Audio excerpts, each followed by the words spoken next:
I'd love to encourage our educators to embrace STEM and look at ways of starting their own businesses.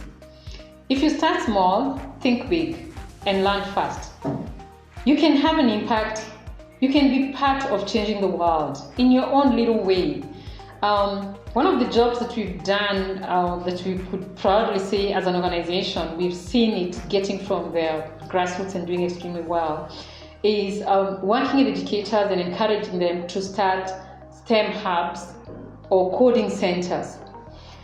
As much as I like saying, STEM is not all about coding and robotics. It seems the most exciting thing, and we're excited about it. We do a lot of that. There is more to it in STEM. There's a lot of arts in it. There's entrepreneurship that we like focusing on. So we are working on creating a holistic human being. And one of the things that I think we managed to get right, as much as yes, we struggled and we made a lot of mistakes when we started talking about coding and robotics in Africa, a lot of people didn't know what we were doing. That was back in 2017. Right now, it's becoming a household name. We have our centers. We have a center in Botswana, Gaborone. Then we have a center in Joburg, that's South Africa. We have one in Kenya, Nairobi. And then we have partners that have one in Zanzibar and another partner with one in Nigeria. And when I look at the key strength is we've been able to skillfully select skills.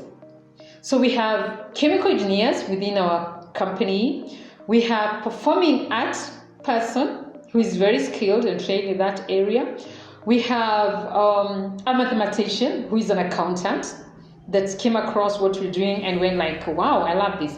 And we have another team that is coming from a marketing background. Then we have educators. We have some part of our team who have been teachers for many years. So that has built us. On top of that, partnership. Partnership has been big, and we've been very big on partnership. Collaboration.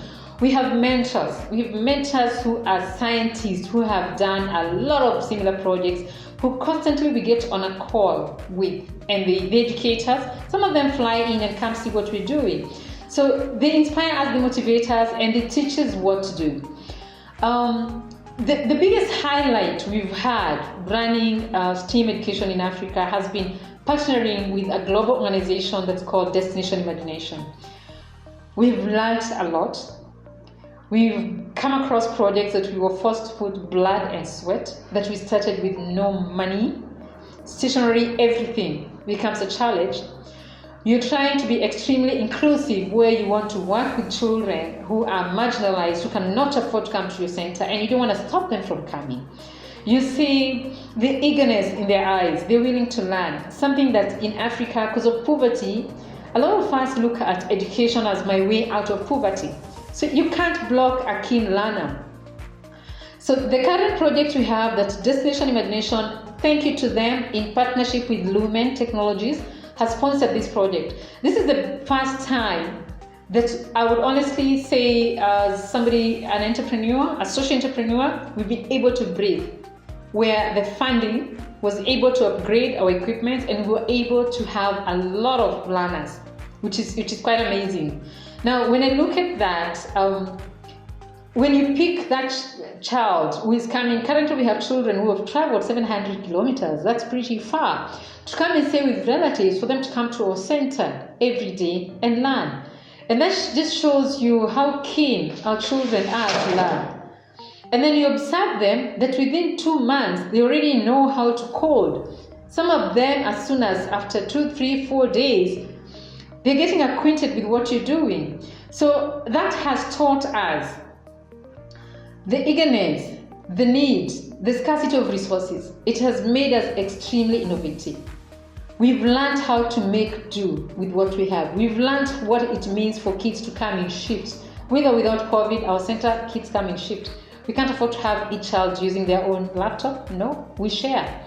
So you might find with our equipment, 100 kids use that equipment. Something like a projector screen, it's something that we've used extensively. We put kids in a hall. Before COVID, we could put even 1,000 children in a hall and put a projector screen. We've learned how to work with WhatsApp. WhatsApp has been amazing. Thanks to telecom world, this has made internet a little bit affordable, without not just being affordable, but the penetration of internet in Africa, it's quite big in spite of it's not quite reliable, but we make do with what we have. We've long stopped complaining and started looking at our problems as a way for us to grow, to seek solutions from them.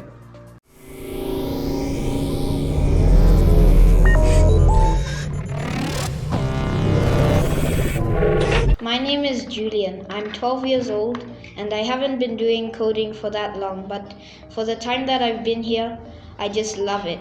For example, we get to do so many things like building things out of Lego. Like this is a gyro boy. It's made completely out of Legos, but even though it's so easy to make, it's really fun. You can code it to do whatever you want it to do.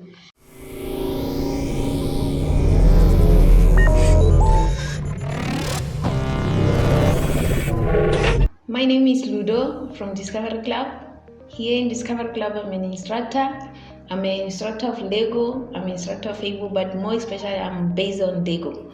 So what Lego is a plastic pieces that are used to build sort of cars and sort of toys and many other projects. And the benefits of Lego, it helps kids with math and science skills, because with this Lego, some Legos are used to build numbers, some Legos are written numbers, and for a kid to build that, he has to know those numbers, and it helps them with the skills of mathematics. And some pieces like this, like a gyro boy here, this is a Lego piece that needs science skills. For you to program it, you have to know the science skills. So by so doing, it helps kids with gaining those STEM skills and other skills like arts and technology.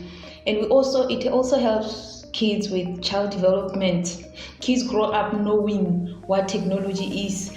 Kids grow up knowing what innovation is. Yeah. And it also helps kids with being creative, because with these pieces, you can build anything. Even if you want to build a dog, you can build a dog using these pieces, and you can program it. If you want it to bark, it can bark. It can help anything, any technology idea that a kid has, it helps them explore those ideas, and it helps them thinking with the thinking skills, because sometimes they have to build more complex things. Those things, they help them open up their brain, they help them their thinking skills to be more improved,